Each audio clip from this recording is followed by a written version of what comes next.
Hello and welcome to Showcase. Acclaimed actor Lance Reddick was known both for his movie outings as well as small screen work. But it were the roles on such hit productions such as The Wire and Fringe that made Reddick a household name. And in the aftermath of his death, here's a look back on what critics call his distinguished career. A statement issued by his publicist says Lance Reddick suddenly passed away at the age of 60. He'd been acting on screen since the 1990s, but it was with the new millennium that he catapulted into the A-list. Reddick's big breakthrough came with the crime drama The Wire. He received praise for his portrayal of trustworthy Lieutenant Daniels. Media called his presence on the show an ember of hope in a corrupt system. He then appeared on the cult favorite show Lost. But Reddick's next major performance came with the sci-fi series Fringe.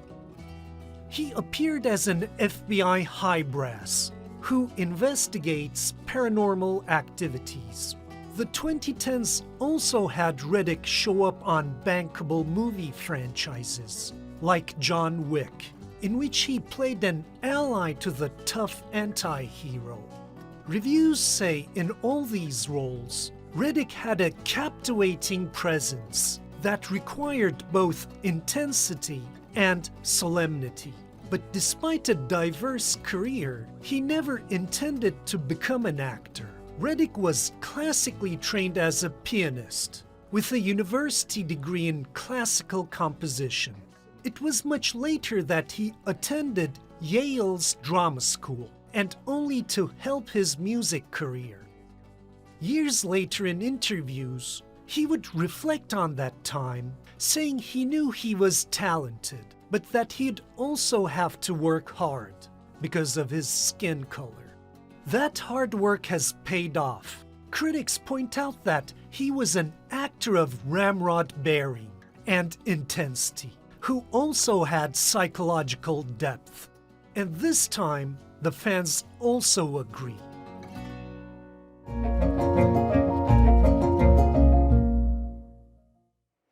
Why do we only skip and hop as children? Why do we cry mainly in private? Eva Kotatkova is always searching for the answers of such questions through her art. And as she challenges societal norms and authoritarian codes, she invites viewers to think outside the box with her. Zeynep Gökçe paid a visit to her latest show at Istanbul's Artaş. It seems like a playground, yet also a classroom. But it's all part of an exhibition at Istanbul's Artaş called I Sometimes Imagine I'm a Fish with Legs. And this here is artist Eva Kotatkova's odd take on bulletin boards in primary school classrooms.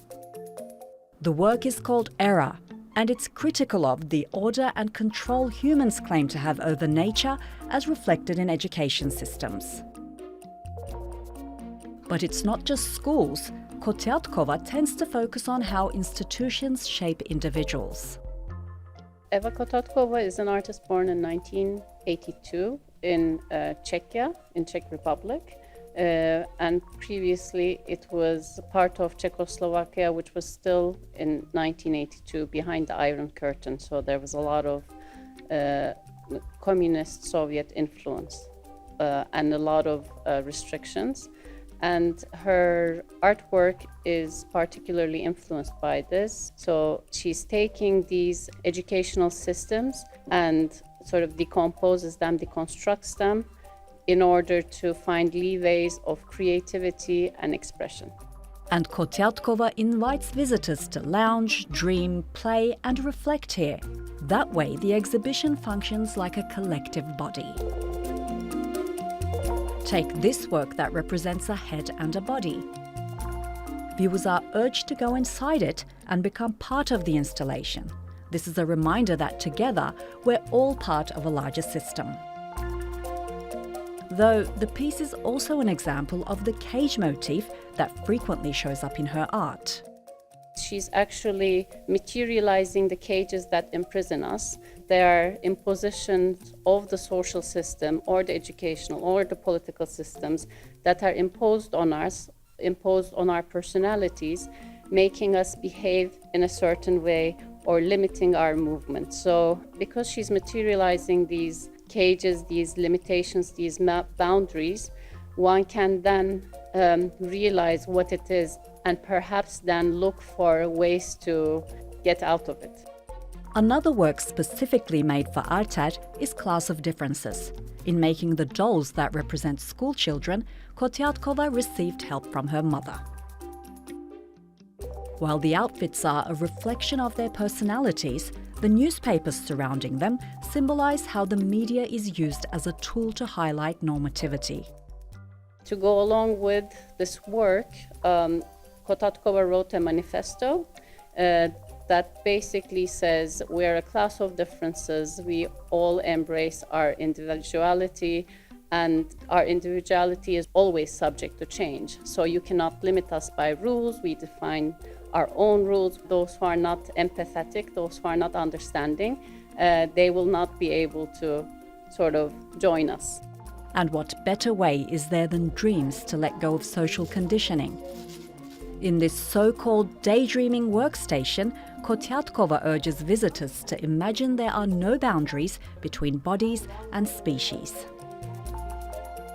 The key is to keep an open mind, with everyone welcome to share the experience. Zeynep Gökçe, TRT World.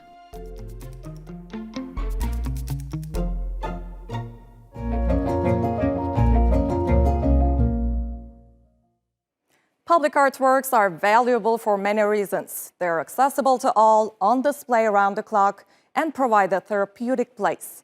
That's why city design and public art executives in Sydney, Australia, are working hard to turn their downtown into an open-air exhibition space.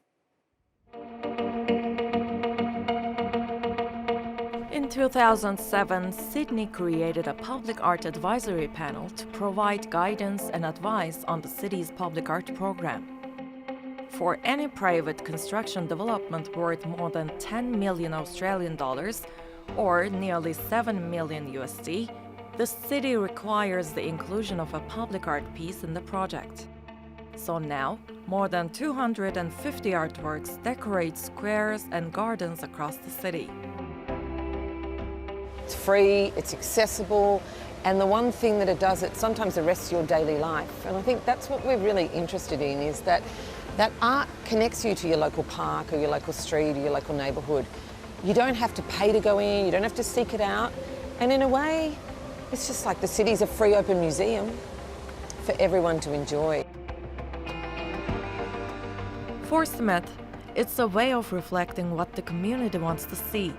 She says residents express the desire for more cultural spaces, more public art, and more colorful places in the city.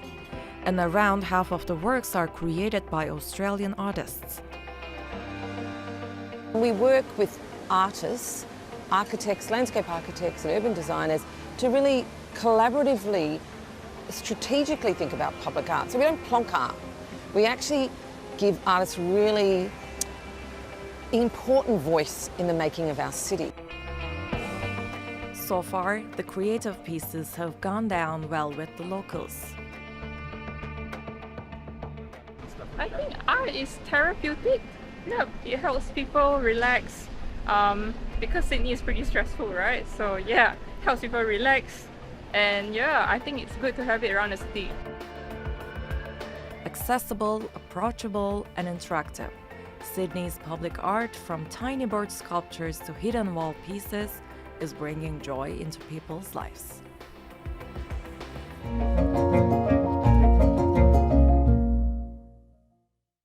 With more than 500 million copies sold, Tetris is one of the most successful games in history.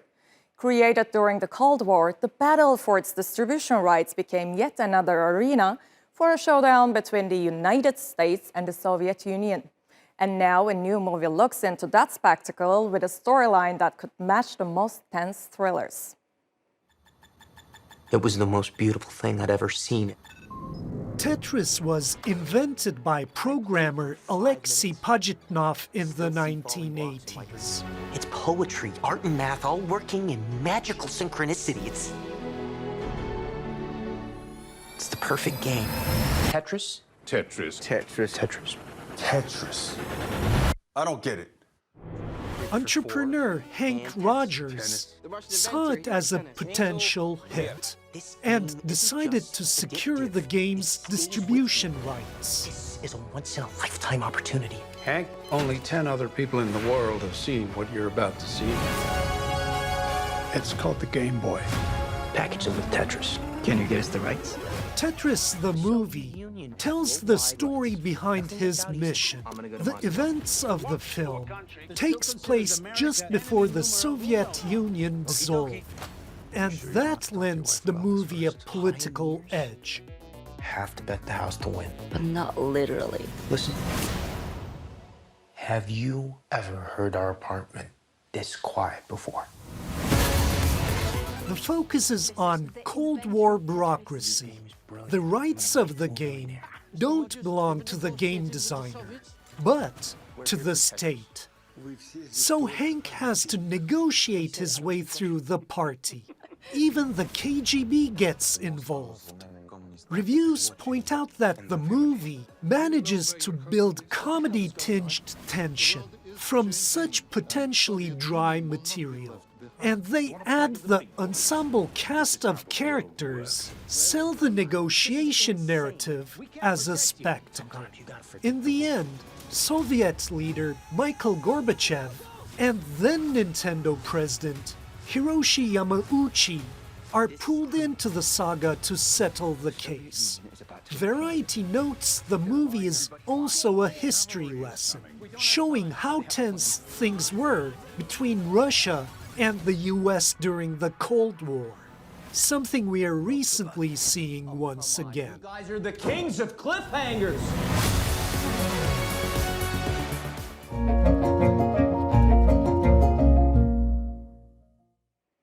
Every week, millions of used textile products from Western countries reach the capital of Ghana. Some go on sale in the second-hand clothing market, but much of it ends up in landfill. Now, one Ghanaian artist is breathing new life into the unwanted garments. Once dresses, skirts, and shirts, this fabric is now telling a story. Contemporary artist Michael Gah uses discarded second-hand textiles to create vivid collage artworks. I sourced my fabrics from one from Kantamanto, which are known for the second-hand, like they bring in second-hand stuff. So I go there every 2 weeks to buy them. Gah also visits local stores and design studios to pick up discarded fabrics. It's not only a cheap medium, but also an environmentally friendly one. Fashion sense is growing faster nowadays, so they intend to leave the old fashion down. So I go for them to create my artworks. I don't want them to end up in the seas, in the gutters. But Gah can only use so much material. Some parts of Accra are becoming choked with textile waste. Every week, 2 million second-hand clothes are imported into the country. And investigations revealed that 40% of these items turn into waste and are dumped at the landfill sites. Gah makes his living through his art, his works even being exhibited and sold on the international art market. And just as importantly, his work is inspiring some local design store owners to be more eco-friendly.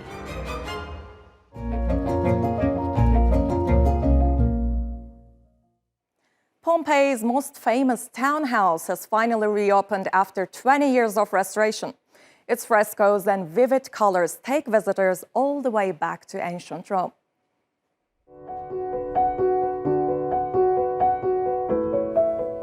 This is a domus, a type of townhouse that was common in major cities of the Roman territories 2,000 years ago. They were typically owned by the upper class, or just like the house of the Vettii in Pompeii, by wealthy former slaves. The house of the Vettii is like the history of Pompeii and actually of Roman society within one house. So you have the great artwork, we're seeing here the last phase of the Pompeian wall painting with incredible details. So you can stand before these images for hours and still discover new details. And there are the sculptures in the garden. So you have this mixture, nature, architecture, art.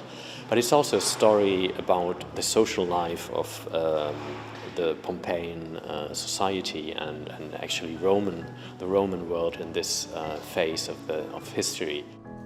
Named after its owners, the house belonged to two men who did not come from noble Roman families but had to work hard to climb the social ladder.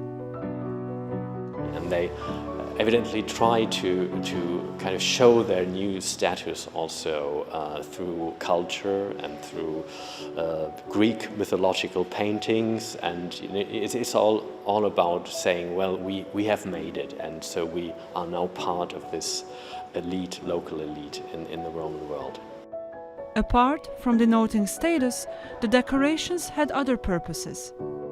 The House of the Vettii has always been a case study on how do these paintings reflect the dreams and imagination and anxieties of the owners, because they lived in between these images. And so on the one hand we see Greek myth, which is a very learned, kind of showing off your knowledge, because during the banquets you then had to comment these paintings and you could show that you really understood what was going on there.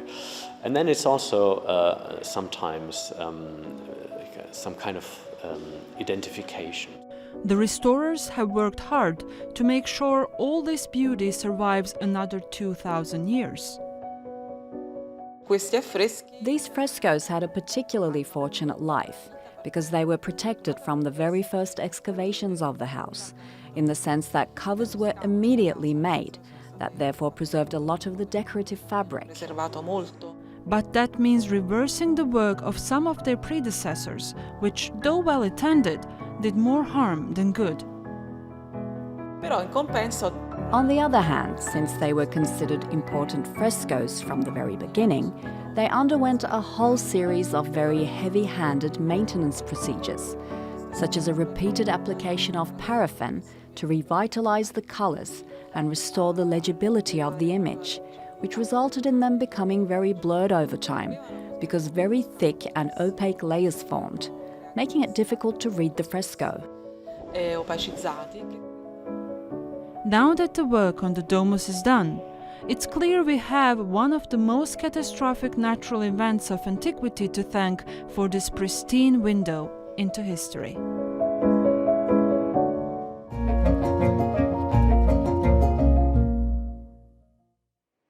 Right now, the talk of the town in the art world is Amsterdam, and for good reason. 17th century painter Johannes Vermeer's timeless masterpieces are on display at the city's historic Rijksmuseum. The exhibition is the biggest ever curated on the artist and gives visitors an insight into the Dutch master's vision. Reportedly, only 37 paintings by Johannes Vermeer survive today. And now, 28 of them have been gathered together for the first time at the Rijksmuseum. Produced in a 20-year time period, these works collectively provide insight into the Dutch master's design philosophy. Art critic Adrian Searle says, Vermeer was interested in the way light illuminated objects and used effects like single-point perspective to construct the architecture in his paintings. And the way he frames these compositions reminds Searle of technologies like photography and filmmaking. These qualities make Vermeer's paintings a layered viewing experience and also set him apart from his peers.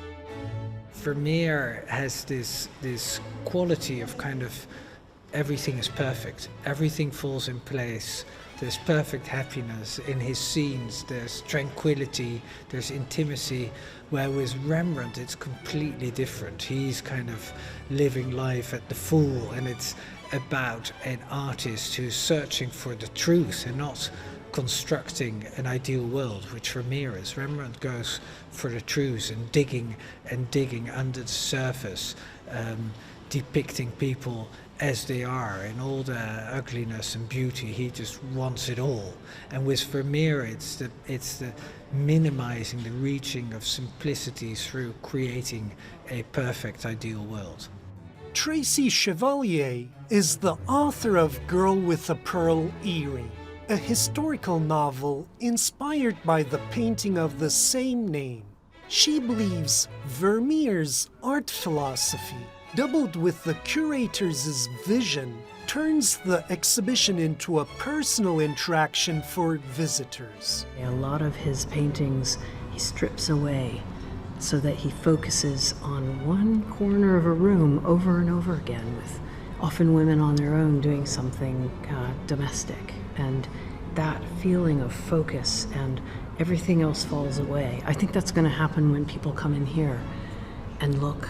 Everything else falls away. You stop thinking about what you're going to have for dinner or when you have to pick up the kids. It just becomes about you and the painting.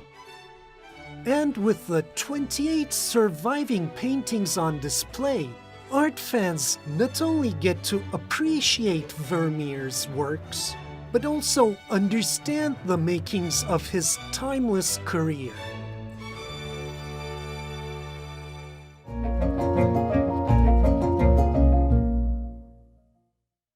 Alfred Hitchcock's The Birds celebrates its 60th anniversary. Some critics call it the director's last classic as far as his storytelling is concerned. But in our movie almanac, Alican explains how it also showcases another side of Hitchcock's cinema, hidden symbolism. In The Birds, San Francisco socialite Melanie follows his new crush Mitch to Bodega Bay. Around the same time, unexplained bird attacks on locals begin to occur in the area. Upon release, it received mixed reviews. But today, critics call it Alfred Hitchcock's last flawless film. I don't know, it seemed to swoop down at you deliberately.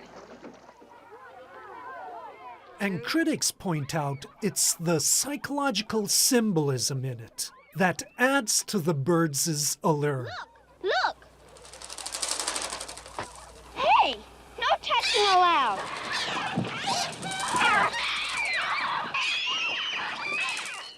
Why didn't Annie stay for dinner? Said something about going home to take a call from her sister in the East. In the movie, Mitch's life consists of his relationships with his mother, sister, and former lover. Yeah, she'll be hitting all the heavy traffic going back to San Francisco.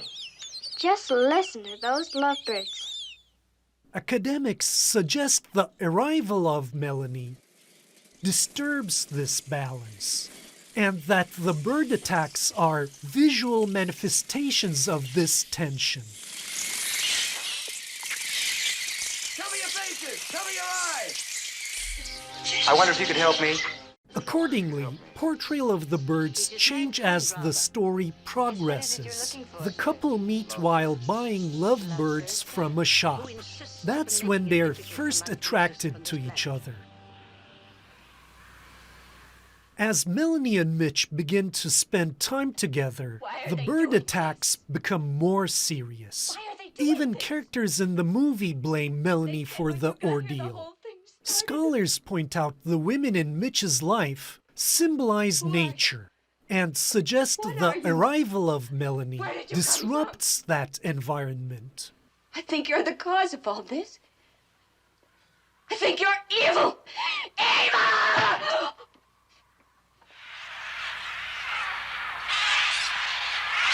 Hitchcock himself didn't deny the nature's revenge subtext.